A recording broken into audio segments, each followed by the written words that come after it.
Brandon Smitley from EliteFTS.com, and I'm running a 3-part series called So You Think You Can Front Squat. So similar to Dave Tate's series on the So You Think You Can Bench and Not Winning, So You Think You Can Deadlift, and then the So You Think You Can Back Squat.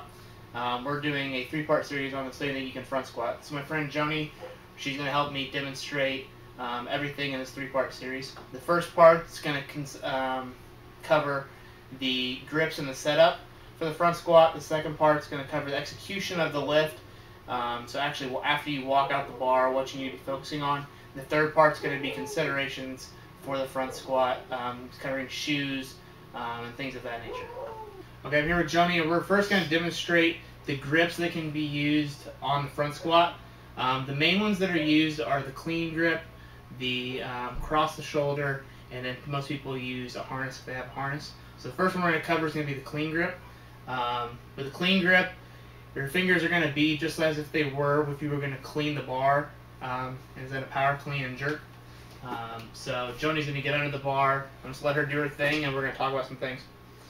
So the first one is Joni's got both of her fingers holding the bar, elbows high, her lats are tight. Okay, you can have 2, 3, 4 fingers depending on your hand and wrist mobility. Joni likes the 2 fingers, so that's what we stick with her. If you can get all 4 fingers and keep the elbows high, that's even better because it's going to be more solid.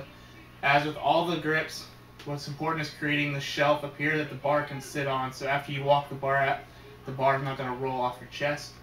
Then, like I said, she's got her back and lats engaged, and then she's ready to walk out the lift. Back here, we're going to do the cross grip next. So Joni doesn't use the cross grip, so I'm just going to let her set up, and then we'll make some tweaks based upon how she does it. Okay, so Joni's got her cross grip here. She's just holding on the bar with her fingers. It's sitting on the anterior part of her delts. She's keeping her elbows high. She's got them crossed. You need to grab the bar hard. There's other options here than over. You can actually have your thumbs under as well. So Joni, go ahead and show that. Thumbs under. So she's actually got her thumbs under now, and she's actually grabbing the bar with her thumbs, actually like she would if she was benching or deadlifting. So now she's got a solid here. Her hands are in closer. That's a little bit claustrophobic for some people, so if you have a huge neck and huge chest, this becomes bothersome. The reason I don't like this style is because you're emphasizing one shoulder over the other to be on top. So you need to learn to be able to switch sides.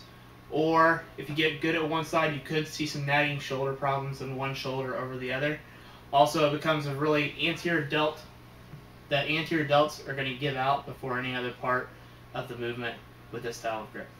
Okay, this time we're back here with the straps, and these are for people that don't like the cross grip or the clean grip, or they have mobility issues. So if you can't get your elbows high or your wrists high, these straps let you do that, but also have a better grip on the bar. So what Joni's going to do is she's going to set up. I'm going to let her do her own thing, and we're going to talk about it. So she wrapped her hands through the straps. She's got a nice tight grip. The straps are actually tied onto the bar. Same thing as in her clean grip. She's got her elbows high. She's got the bar sitting on her delts. So she's got a nice shelf here. Lats tight, back's tight. Everything's the same. She just now has this extra 3 to 4 inches, which can mean all the difference in some lifters, of having a comfortable bar position. So, nice solid shelf, good setup.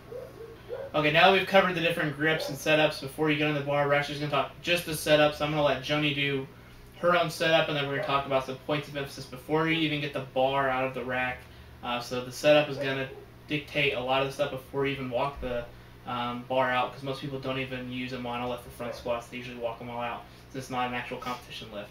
So I'm going to let Joni do her thing, and then we're going to talk about some things. So as Joni gets set up here, she likes the clean grip, 2 fingers under. She's still got a hold of the bar. She's got her elbows nice and high. But as she has them high, she's also trying to emphasize to turn those elbows out and create torque in that shoulder. That way that shoulder is nice and stable. So she's got that done. She's going to have her back nice and tight and flat. Her lats are nice and tight. So just like when you squat, when you're trying to pull the bar down, but now she's trying to keep her lats tight to keep her shoulder and her back in a nice stable position. So that way when she unracks the bar, it's not going to sink her down. She's going to be able to keep that rigid aspect in her back. She's got her hips under the bar. With the front squat, however, in the back squat, you're going to have your knees out a little bit in front of you before you unrack the bar. Otherwise, all the positioning is the same from the hip down, just from the squat. So you're going to have your feet slightly nearer before you walk out, and then spread the floor and all that kind of stuff. So again, flat, tight back, tight lats, grabbing the bar, whatever grip you want, whatever's comfortable for you, elbows high, and you're good to go.